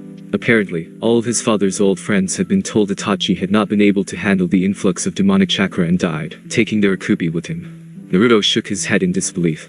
Seems that all of the Jinchurikis were the sons of the Yondaime Kage of their village. Itachi's head shot up at this. Are you? Naruto nodded. My real name isn't Uzumaki Naruto. It's Kazama Naruto. However, the Sandaime who was still alive when I was born, changed my surname, so I could live without constant assassination attempts from Iwanins seeking revenge for their losses at the hands of my father. He never said I couldn't change it back when I was strong enough to protect myself. Also, the current Kazuki Gara is the container for the Ichibi no Shikaku. I fought him in the finals of the Chunin exams in Konoha almost 3 years ago when we were both still genin. He is the son of the Yondaime Kazuki. Before I beat him, he did nothing but kill people for fun. However, the person who sealed Shikaku did a shocking job. He couldn't sleep, or Shikaku would devour his humanity. I don't blame him for his mental instability. No sleep for 14 years. Itachi sighed. Jinchurikis didn't exactly have it easy, considering that the only reason this world continued to exist was because of them. It was the first time Itachi could talk about his problems with someone who actually understood what it was like. Itachi turned to Naruto. Do you have a life goal? Naruto nodded. To become the Hokage and surpass all of the ones before me. I want people to recognize me for who I am and not as a demon. I want to show them that despite what they've done to me, I still want to protect them. Itachi smiled widely. Seems we both have the same dream. People thought I was mad to dream of that. Naruto sighed. Humans tend to be stupid. They don't understand that they should never stop a man from going for his dream. Itachi nodded in agreement as they talked for a few more hours, and then decided to turn in for the night. Next morning, both teams woke up around the same time, and had a short breakfast before quickly packed away their gear and dropping the Jinjutsu. Both teams decided any way was as good as another until Itachi crossed his fingers in a very familiar seal. Kage Bunshin no Jutsu. Naruto smiled and formed some of his own, went to every one of Itachi's clones, and they sent them out to scout. After about 15 minutes, both Naruto's and Itachi's heads snapped around to the direction they had sent one of their clone pairs. There's a Suna Jounin group about 2 kilometers from here, and they have a red-green scroll. Itachi nodded in agreement as the two teams went off in that direction, hoping to get there before another team did. When they got closer, they saw that there was a natural oasis here. It had a collection of large rocks that formed a small network of caves that the Suna Jounins were apparently taking refuge in. Naruto smiled and charged forward. Leave this to me. Naruto jumped straight at the rocks and brought his katana in a diagonal sweeping strike against the rock. To the absolute shock of everyone present, the rock split cleanly in half, leaving the top half to slide down the diagonal cut, as if cut by a giant knife. Itachi's eyes widened in recognition. Wine manipulation. The Suna Jounins were cowering in fear as Naruto smiled lazily at them. Want to hand over the scroll? Or do I have to use this again? He indicated to his katana, and the Jounins shook their heads rapidly and handed the scroll to him. Thanks for cooperating. Naruto jumped down and smiled at his team and the Kumo team, who were trying their hardest to keep their mouths from falling to the ground. Naruto strapped the scroll to his back and turned to Itachi. Now we need one for your team. Itachi nodded. A small part of his mind had thought Naruto would take the scroll and leave his team there while they went and passed the test. He was glad Naruto didn't. Naruto and Itachi looked in another direction as their Kage Bunshins dispelled, leaving them with the knowledge that the clones had gained since they were created. Itachi's eyebrows furrowed. That squad had a yellow-blue scroll. Shikamaru's eyes narrowed. It might be smart to get it. It would mean that another team would not be able to pass, so we have less competition in the finals. Kinsuke nodded and added his own analysis. It would also give us a position to bargain with another team if they have a spare red-green scroll and needed a blue-yellow. Everyone seemed to agree with that, so they set off to catch the Jounin squad. 35 minutes later, the two teams put up a light Jinjutsu around them as arrived to see that the Jounin group were talking about something. Whatever it was, it seemed fairly heated. They could all see the scroll strapped to one of the Jounin's backs. Shikamaru had an idea. Them seemed to be too heated to realize we're here. We should probably do a Kawarimi with the scroll. Chaoji chucked at the memory. Just like in the Chunin exams. Shikamaru nodded and smirked as well. He would have loved to see the looks on that Suna team's face when they figured they'd been had. One of the pairs of clones sat down next to their creators, having just finished their scout. We couldn't find anything. The real Itachi smiled. Doesn't matter. The real Naruto nodded in agreement as he turned to his clone. I need you to do a 3-layered henge for the scroll. The clone nodded and slowly added the first layer, so as not to alert the Jounins. The clone added the second and third layers without incident, and then Naruto picked up the clone's scroll. Satoshi smiled. Allow me. Itachi nodded in agreement. Satoshi was our year's Kawarimi specialist. He'll do it without problem. Naruto nodded and handed the fake scroll to Satoshi, who concentrated for a second, and then handed the scroll back to Naruto. Done. Naruto's, Shikamaru's and Chaoji's eyes widened. They hadn't even seen that happen. But Naruto confirmed that the scroll on the Jounin's back was indeed his clone. The Suna Jounins were none the wiser as the teams left the Jounin group, feeling a sense of smug satisfaction usually felt when a prank was well executed, and you had not been caught. Both teams realized that if they wanted to trade, their current batch of Kage Bunshins would be useless, as they did not have the knowledge of any trade whatsoever. Both Naruto and Itachi had to wait until their clones reported back or dispelled themselves before they could do anything. Both teams took a seat in the warm sand as they waited for their clones to report in. Several hours later, the last of the clones had reported in. Only one pair of clones had reported seeing another group with a pair of red-green scrolls. Luckily, they lacked a blue-yellow scroll. It would be far too intimidating for all 6 of them to go to the group, as it would likely provoke a fight. Naruto and Itachi both created another clone each, and sent it to the last place the previous clone pair had been before they dispelled themselves. After almost an hour waiting, the clone pair came back with a team from Iowa, who naturally appeared very nervous. Naruto smiled at them. "We're not going to fight. What the clones said is true. We have a spare blue-yellow scroll." The Iowa nin, who was obviously the captain, nodded slowly. He had mid-length blonde hair that covered one of his T-lies. "I suppose we can trade. It would mean all of us would pass." Naruto nodded and pulled out their spare blue-yellow scroll. The Iowa nin checked it to confirm it was indeed real, and motioned for his female teammate to place their spare red-green scroll down for the 6 of them to inspect. They confirmed it was also real, so they traded the scrolls. Naruto smiled at them. "Thanks for that." The Iowa nin nodded as they all made their way back to the gates of Suna. Sunset that day. Tamari was sitting looking out over the desert sunset when she saw 9 figures approaching. Tamari frowned. No one had ever finished this 3-week test in 2 days before. She called a guard over to her and pointed to the 9 of them. "They have a set of scrolls each."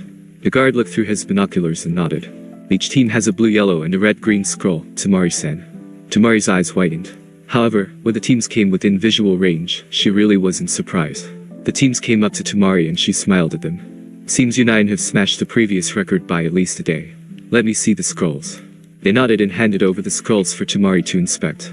She opened them and saw the official Suna watermark on the scrolls, as well as the official property of Suna on each of them. She nodded and put the scrolls into 2 boxes next to her. "Congratulations. You all pass." The 9 of them smiled as Tamari pulled out 3 pieces of paper and handed one to each team. "I'll need you all to go to the Kazukichi Tower at the end of the 3-week period. The Anbu at the door will ask for those. Once you show them to him, follow his instructions on where to go from there."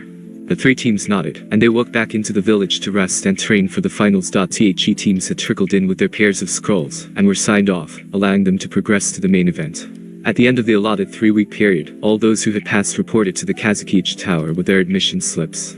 There were apparently only 8 teams who had passed the first test. The Anbu at the door checked their admission tickets and told them to wait in a specific room for instructions. After all the teams entered the room and lined up in their respective teams, all of the teams' Jounin Senseis, as well as Tamari, Kankuro and Gar, walked inside and shut the door behind them. Tamari looked at each team and then had a quick word to Kankuro, who addressed the Chunin. "Congratulations on passing the first test. I'm not one for long and boring speeches, so I'll keep this short and to the point. Now that the first test has concluded, the second test can begin. However, not all of the guests have arrived. It should take another week for the last of them get here. Like in the Chunin exams, a lot of important people will be watching. Unlike the Chunin exams though, all 5 cages will be present, as well as the Jounin Oyabun from the other countries with hidden villages. Anyway, the leaders of each team pick a number out of the box Tamari is carrying to decide the matchups." Tamari walked to the Iowa nin Taichu, who was on the furthest left, and he picked out a number. Tamari moved to the Kumo team, and they picked a number out. Next was the Nodo team. Naruto picked his team's number next. Asuna team captain picked his team's number, then Akiri team. Tamari moved to the AIM team and finally the Taki team. Tamari went back and stood next to Gar. Kankuro looked slightly bored. "Alright, read out your numbers, starting with the Iowa team." "Iowa. 7. Kumo. 8. Odo. 2. Konoha. 1. Suna. 6. Mizu. 3. AIM. 5. Taki. 4. Kankuro nodded and he announced the matchups. "Okay, the first round of the tournament bracket will look like this when I write it up. Konoha vs Odo. Kiri vs Taki. AIM vs Suna. Iowa vs Kumo. You guys have 1 week to do what you want. 1 week from today at 10 AM the tournament will be held in the Suna Stadium. If you're late, you'll be disqualified. That's all that needs to be explained. Dismiss." Kankuro turned to the door along with Tamari and Gar, while the Jounin Senseis walked up to their students, and together, they walked out of the Kazukichi Tower and began training. End of the week. Naruto, Shikamaru, Choji and Kurenai were walking through the streets to the stadium which dominated the rest of Suna. The village was buzzing with activity and chatting in anticipation of the tournament. When they arrived at the stadium, the Anbu guard nodded at them. "Team Konoha, please go through and up the first set of stairs on the left to the participants' entrance." They nodded and walked through the gates reserved for important people and contestants. Once they had arrived at the contestants' box, they saw that the other teams and their Jounin Senseis were already there apart from the Kumo team. After a few minutes of tense silence, the Kumo team and their sensei arrived. In the arena, Kankuro looked at them. "You lot, get down here." The teams left their senseis and walked down the stairs that led directly into the arena and stood behind Kankuro, acutely aware of the crowd cheering at them. Naruto looked up at the cage box to see the 5 cages, as well as the 3 Jounin Oyabuns, each with 1 attendant, including to the shock of nearly everyone present, Orochimaru. Naruto wondered why he actually showed up here, and then remembered that all cages Jounin Oibans were required to attend, and the only violence permitted was from the contestants when they fought each other. Anyone who broke that absolute law faced severe consequences, especially if a village leader was the one who committed it. Naruto could see everyone up in the cage box was extremely tense. Naruto could even see Jiraiya's fingers twitching, which he had learned meant he was on the point of losing control of his patience. Gaara got up slowly and walked to the edge of the box.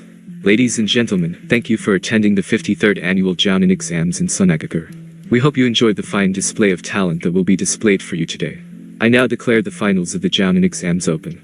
There was a roar of approval from the crowd as Kankuro turned to the teams. Alright, these are the rules.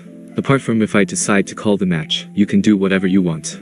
Don't argue with me or I'll feed you to Karasu. The Suna team shivered. Obviously, feeding them to Karasu was to be avoided if at all possible. Kankuro looked at the Konohanin and then the Odo-nins. Team Konoha, Team Odo, you're up. The rest of you, go wait up with your senseis. The other 6 teams left the Konoha and Odo teams facing each other. The Odo team sized up the Konoha team and smiled. Easy pickings. However, the Konohanins were suppressing their chakra and knew that this Odo team, who was letting their chakra flow freely, were nothing to them. The Odo Taichu looked at Naruto. So, you're the one Sasuke-sama fears. You don't look like much. Naruto smiled inwardly as he let his chakra flare to half of its full amount for a few seconds, and then suppressed it again. The Odo team's eyes widened at this. Sasuke-sama. Last time I fought him, I handed his ass to him using a simple genjutsu and an exploding clone. The only reason he's still alive and not rotting in a cell in Konoha is because I was felt empathetic for his early life. I offered him the chance to come back, and then Orochimaru came to rescue his precious Uchiha, leaving me to take on the Snake Sannin one-on-one. I managed to survive for a while, and even took down Manta. Unfortunately, I received a rather nasty, almost fatal wound from the Kusanagi. It took me 3 days to recover from a pierced lung from the wound, but I lived. The Odo-nin's eyes bulged. He defeated Manta and only taken 3 days to recover from an injury like that from that sword, let alone live to speak of it. Naruto looked at them with an "I'm really bored, entertain me" kind of look. Talk sheep. Show me what you've got. Kankuro smirked. First match between Konoha and Odo, Hajime. The crowd roared their approval as the Odo-nins were unsure of what to do. Shikamaru looked at them and formed a rat seal, as his shadow extended to try and catch them, successfully catching the one closest to them. Kajime no Jutsu Seiko. Yuban Baika no Jutsu. Choji grew his left arm and brought it downwards in an arc, just missing another of the Odo-nins, but brought it around and slammed it into him in the same move. The Odo-nin was surprised, but managed to get off a Kawarimi no Jutsu to replace himself with the branch of a tree. He smiled until he felt Naruto behind him. Are all Odo-nins this bad? That was the last thing the Odo-nin heard as he felt a hand connect to the back of his neck and slumped to the ground in the blissful darkness that is unconsciousness. The last Odo-nin was charging Shikamaru with what looked to be some sort of miniature speaker. Naruto reappeared in front of Shikamaru and smiled as he formed a single hand seal and announced his jutsu. Meijin. Yomi Sumiku. Jukai no Jutsu. The Odo-nin froze and started quivering. After 10 seconds, he released the jutsu, and the Odo-nin dropped to the ground screaming, completely unconscious before he hit the turf. The last standing Odo-nin looked at Naruto as if he was Shinigami coming to claim his soul. Well, what did you do to him? Naruto smiled lazily. Genjutsu. I sent him to what he thought was the 10th level of hell for 10 hours of torture at the hands of some very sadistic demons. He should be thankful I didn't send him to the 20th level and face Shinigami himself. Now, your teammates are either vegetables, or are unconscious and you can't do anything. It's over. Kankuro smiled and pointed to the 3 Konohanins. Shasha. Konoha. The crowd went wild, and Naruto got a particular sense of satisfaction from seeing Orochimaru's scowl sent in his direction. Shikamaru let the Kajime go, and the Odo-nin wobbled uneasily for a second from regaining control of his body. The medics came onto the field and recovered the 2 bodies of the Odo-nins, and checked over the last one before they left the field, and Naruto, Shikamaru and Choji left the field, and re-entered the contestants' box with every other team rather wary of them. Kurenai smiled at them, or more especially Naruto shaking her head in disbelief. I know I never taught you that one. Good job. Naruto smiled lazily and took his position next to his sensei crush. Shikamaru noticed the looks the others were giving them, especially Naruto. Mendaki-say. Naruto turned to Shikamaru with a raised eyebrow. Everything's troublesome for you, isn't it, Shikamaru? Shikamaru saw everyone staring at him and he sighed. You're not helping, Naruto. Mendaki-say. Kankuro looked up at the contestants. Kari and Taki, you're up. The 2 water-using teams came down and looked at each other. Kankuro made sure both teams were ready and started the match. Second match between Kari and Taki, Hajime. One of the Mizunins formed a set of hand seals and announced his jutsu. Suten. Teppadama no Jutsu. The nin shot balls of water out of his mouth with incredible speed, accuracy and power. Two of the nins were hit in the chest and went with the force of the jutsu, and backflipped to land in an upright position, while the third one used a regular shushin to disappear, and reappear behind one of the Kiri nins. The third Kiri nin smiled and formed a single hand seal. Kirigakyo no Jutsu. Before the water could seep into the parched ground, it rose up into the air and thickened into a heavily chakra-laden mist. The Taki nins, who mainly using suit and jutsus, were not impressed in the least. The better ninja in the crowd focused chakra to their eyes to help them see, but it had little effect. It seemed that this battle would not be for public viewing. Clashes of kunai, grunts and howls of pain, along with the occasional announcement of a jutsu could be heard. After 10 minutes, the mist proceeded to reveal that both sides had taken severe damage. However, it seemed that the Taki nins had taken more damage. Two Taki nins were unconscious, and the last was barely standing. The Kiri nins had one on his knees, struggling to stay there, while the other two were bleeding profusely and just standing. The last Taki nin looked at his teammates and sighed. If this was a real-life battle, this is where it would end. We forfeit. Kankuro nodded and pointed to the Kiri nins. Shaosha, Kiri. People clapped and cheered as the Kiri and Taki nins were carted off to receive medical treatment. Kankuro looked back up at the contestant box. The Aim and Suna, Europe. The Aim and Suna nins stepped into the field. The Aim nins smirked through their breathing masks as they waited for the match to start. Kankuro looked at both teams from his one open eye and started the match. Third match between Aim and Suna, Hajime. The Suna Taichu formed about 10 hand seals, and the copious amount of sand on the stadium floor grew into a giant tidal wave. Ryusa Bakuryu. The Aim nin's eyes widened as the wave crested and came crashing down onto them, and mercilessly pounded the stadium wall.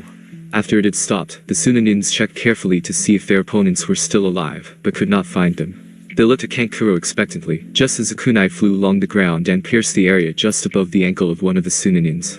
The Suna nin cried out in pain as the others took their stance to see masked copies of the Aim nins appear. The Suna nins threw a kunai at one of them to test it, only to see the clone waver and dispel into a black ink-like substance.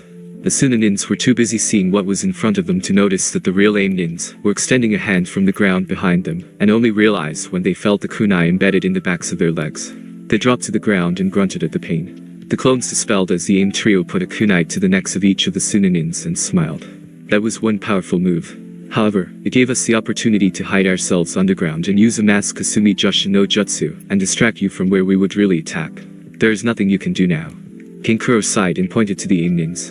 Shaosha, Aim. People cheered, but the majority of them were just politely clapping. They weren't too impressed that their own team was beaten so easily, and they certainly weren't going to cheer for the victors. The Aim nins smirked and pulled the kunai away before walking back up to the contestant box, where their Jounin Sensei gave a nod in their direction. Kankuro looked up at the last two teams. Iwa and Kumo, get down here. Both teams went down and faced off. The Kumo team were very at ease, which put the Iwa team on edge. Kankuro saw they were both ready and started the match. Fourth match between Iwa and Kumo, Hajime. Itachi closed his eyes and much to the shock of everyone present, storm clouds materialized out of nowhere and began rumbling angrily. The fact that storm clouds were a rare commodity in the wind country in the first place was strange enough, but normally you could see those coming days away. The fact that these had appeared instantly made everyone feel on edge. Itachi looked at one of the Iwa nins and glared. Hitatsu.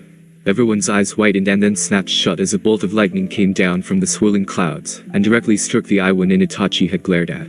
The boom of the thunder was deafening, and when it was over, everyone saw that the sand in a 10-meter radius around the Iwa nin had been completely cauterized, making instant glass. The Iwa nin slumped to the ground, much to the horror of his teammates. Itachi turned to the next one. Hitatsu. Another lightning bolt struck through and created a mirror image of the first nin, who was still gobsmacked at the lucky shot that had hit their teammate. The final one knew now that this had nothing to do with luck. He shook violently as he looked at Itachi in fear. What are you? Itachi had clearly had to deal with this a lot. I'm not a god, I'm not a demon. I'm just a guy who has an inhuman affinity for lightning. Now. The Iwa nin's eyes widened as Itachi glared at him and gave a knee-jerk response. I forfeit. Kankuro nodded and sighed. That lightning had been damn loud. He'd only just been able to hear the Iwa nin. Shaosha, Kumo. People were still trying to recover from the display of absolute mastery over lightning, to even hear Kankuro. People were aware of Kankuro looking back up at the contestant box. Konoha and Aim, Europe. Both teams stepped into the arena and looked at each other, trying to make the other buckle before starting. Neither side backed down, so Kankuro started the match. First semi-final between Konoha and Aim, Hajime. All three of the Konoha nins had noticed that the Aim nins were not actually in front of them. They had substituted themselves with Mizubunshin at some point. These Mizubunshin seem to be able to perform simple jutsu separately, or together, perform a moderately difficult jutsu, which was a commendable feat. All three of them made the same hand seals. Aim no jutsu. Rain technique. True enough, the thunderclouds overhead had not entirely dissipated yet, and they unloaded the rain on the arena. The clones seemed to use up the chakra holding them together to perform the jutsu, and fell to the ground in a heap of water. However, from the short amount of rain, over 100 Mizubunshins formed. Shikamaru sighed. This is really troublesome. Naruto smiled and held his palm out. Raiden. Rensuraku. A single bolt of lightning shot out of Naruto's hand and sprang at the nearest clone. It hit, electrocuted him, and passed on to the next one. This process repeated for all the clones in the space of less than half a second. Naruto let the jutsu go and smiled as the bunshins exploded, the water still holding the last of the electrical charge from the jutsu. Naruto could feel chakra coming out from underground and attempting another Mizubunshin group. He let them and smiled at them. War of attrition, huh? The Imnin smirked and threw fake kunai at Naruto's team, who were more intent on watching where the real ones came from. Naruto jumped to the back of the arena with Shikamaru and Choji. Naruto smiled as he bit his thumb and formed the hand seals. Kuchi's no jutsu. They disappeared in a cloud of smoke, and when it cleared, there was a rather large toad with a katana strapped to his back. He looked up at Naruto. Haven't seen you in a while, Naruto. Naruto smiled lazily. 2.5 years. Let's start from where we left off. The toad nodded and his cheeks swelled with oil, while Naruto performed 3 hand seals. The toad spat the stream of oil out, and Naruto announced his jutsu. Kaden. Kumeu-enden.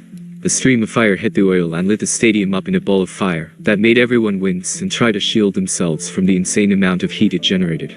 The toad stopped the oil, and Naruto stoked the fire. The arena now sported a rather scorched look, as did the far wall. Naruto had been thankful he'd chosen the side with the contestant box closest to him, otherwise he might have fried the others. Shikamaru's eyes opened as he made the rat seal. Kage Nui no Jutsu. Shikamaru's shadow extended and divided into 3 parts which formed spearheads as they raced through the air, and impaled a particular spot on the ground. Choji smiled as he jumped off the toad and formed a hand seal. Chaobaika no Jutsu. Choji grew and was soon standing over the stadium. He punched the ground, shattering it and ripping it asunder to reveal the Aim-nins, with the shadowy tendrils hovering a few feet from each of their faces. Naruto smiled lazily at them.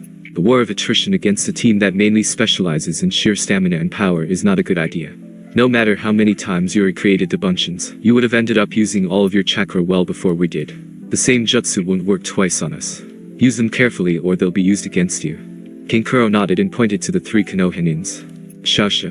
Konoha. The crowd went wild as Naruto thanked the toad and dismissed it. Shikamaru released the Kage Nui no Jutsu, and Choji returned to normal size. They left the arena and went back up to the box to wait for the finals. It seems that the Kiri team had their wounds healed and given some Sullighter and blood pills to replenish their blood and chakra supplies. Kankuro looked up at them. Kiri and Kumo, get down here. Both teams walked down the stairs and faced each other. Kankuro looked at each team and nodded. Second semi-finals between Kiri and Kumo, Hajime. Both of Itachi's teammates disappeared as soon as the word was given, and so did their Kiri counterparts, leaving the 2 captains there, goading the other to do something. There were clashes of steel throughout the arena, and still the captains stood there. Itachi smiled and drew his katana slowly, while the Kiri-nin withdrew his Kadachi. Itachi held his katana up in the air, and chakra began surging up into the sword. However, the chakra looked, sounded and even felt like lightning, if the hairs on the back of the Kiri Taichu's neck had anything to say about it. The Kiri-nin charged forward, and Itachi brought the katana down in a sweeping motion, letting some of the lightning chakra surge out of the sword and race across the ground, leaving a trail in its wake. The Kiri-nin smiled as he dodged with ease, only to see the lightning turn around and head back at him. His eyes bulged. That shouldn't be possible. Itachi took this opportunity of the slight distraction, and launched another one at the Kiri-nin, who again dodged. This one came back around and trailed after him as well. Itachi released 2 more and then flickered away to the other side of the field, just before the Kiri-nin reached him. The Kiri Taichu now had his hands full dodging all 4 homing chakra attacks, while Itachi looked at him in a rather amused manner. Kiri had the worst luck matching up with his team. They couldn't use any of their Suitin jutsus, or the Kumo would just strike them with lightning, and end up getting themselves fried. Itachi smiled as one of the Kiri-nins howled in pain, and Itachi could feel one of his teammates, using an unnamed Raiden jutsu, to fry his opponent, who had obviously left an opening in his defense. Itachi smirked as he felt the other Kiri-nin behind him with the kunai in his hand, aiming to plunge it into the back of Itachi's neck. The one who had just finished frying his opponent and flickered in between his captain and the Kiri-nin, and smiled before giving him an electrically charged poke, which made the Kiri-nin's muscles contract involuntarily. Itachi turned around and gave the Kyurenin an electrically charged palm to the chest, causing his heart to convulse just badly enough to render him unconscious, but kill him if he didn't receive medical treatment within 30 minutes. Itachi closed his eyes and lowered his head, forming a small smile. Arigato, Satoshi.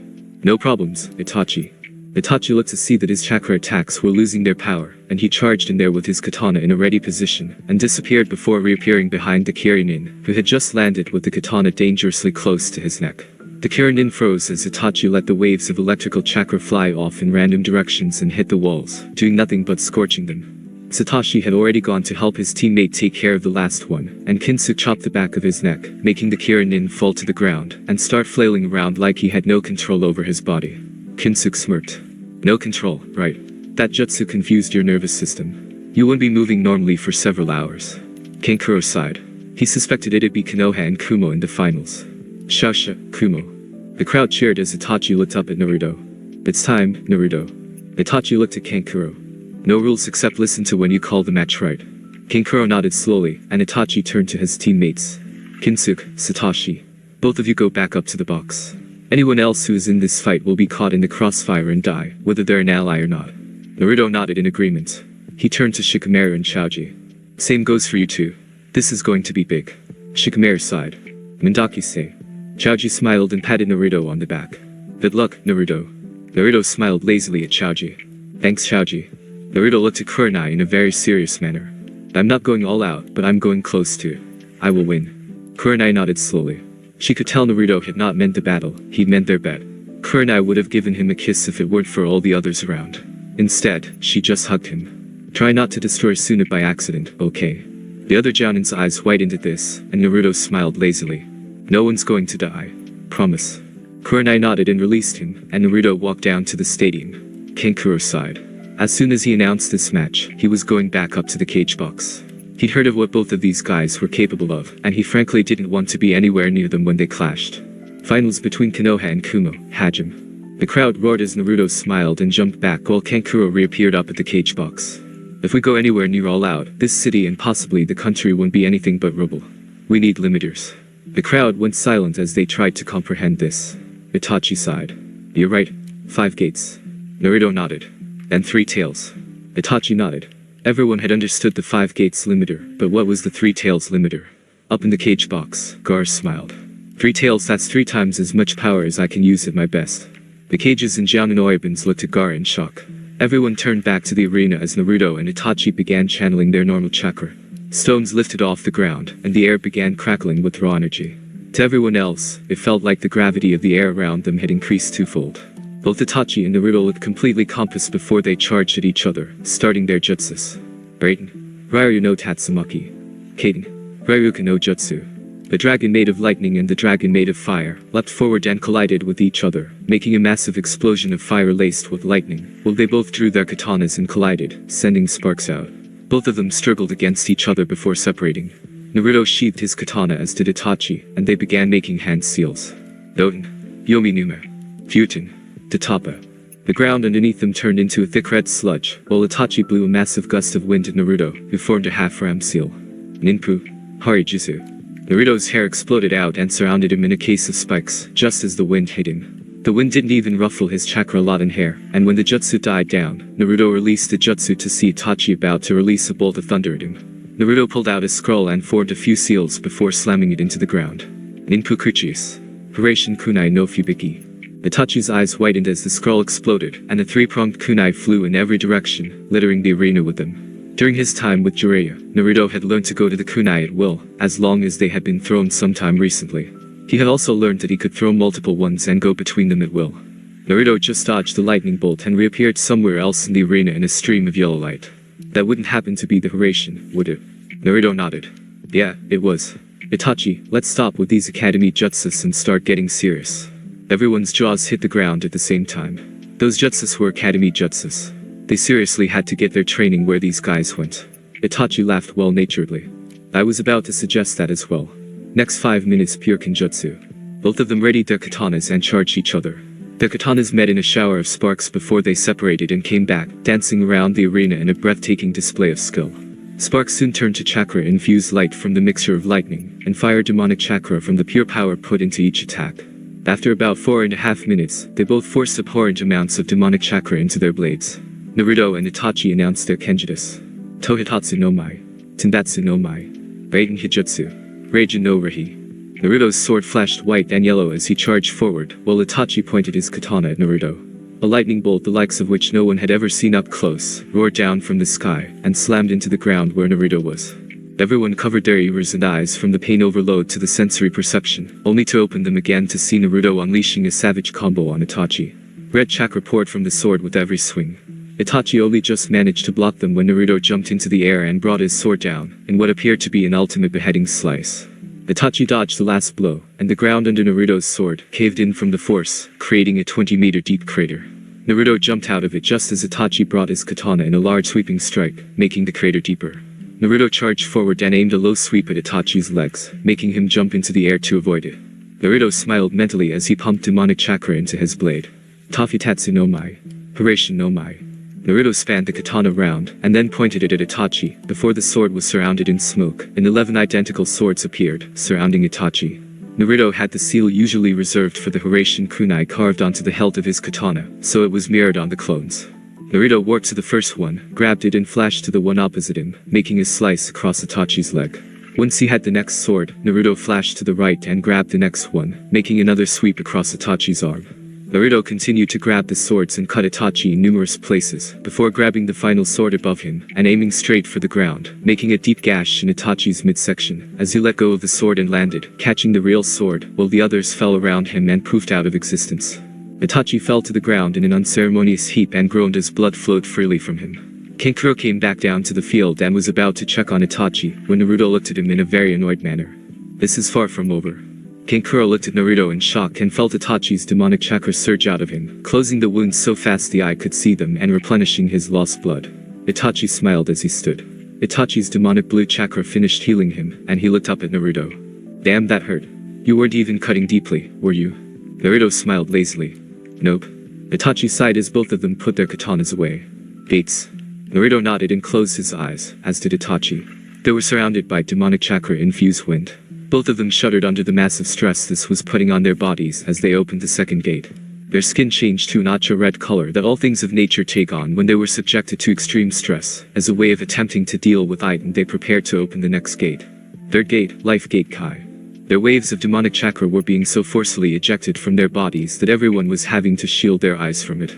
Their veins close to their skin strained against the skin from the massively increased rate of blood flow throughout their systems. Both of them crouched down from the effort it was taking to open the next gate. Fourth gate, the Wound Gate Kai. Both boys let out an inhumane howl as they charged each other, moving so fast they left a distinct whistling in the air, and a massive trail of dust behind them. They met in the middle and aimed a savage combo at each other. They traded blows before disappearing and reappearing in the air, exchanging another lot of blows before disappearing and reappearing somewhere else, and repeating the process. People in THR crowded long ago given up trying to watch the boys' movement, and instead settled for looking at the massive number of impact craters made when the massive energy boost from the gates, started wearing off as both boys' muscles ripped from the stress placed on them. They went for one final attack.